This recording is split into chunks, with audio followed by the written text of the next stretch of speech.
भी जो सड़कें बन रही हैं उसमें बिहार के मजदूरों की भी भागीदारी है और मुझे तो लगता है कि दोनों की बराबर भागीदारी है, चाहे वो आईएएस ऑफिसर हो या मजदूर।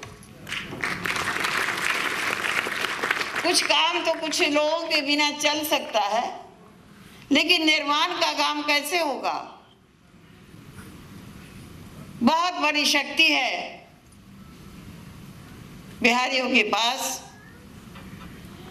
मैं जब राज्यपाल का शपथ ग्रहण करके और जब बिहार लौटी, बहुत बड़ा सम्मेलन हुआ मेरे सम्मान में।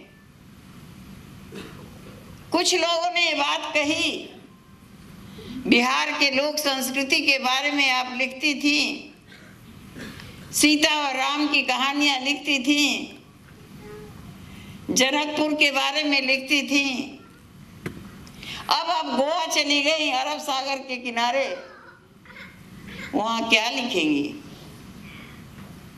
मैंने कहा उस समय तक मैं यहाँ से ये तो जान के गई थी कि यहाँ प्रमुख नदी मांडवी और जुआरी।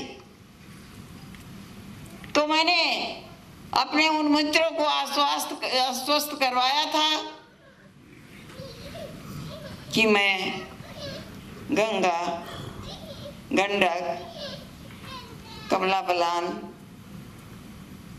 ये सारी नदियों का जल ले जाऊंगी,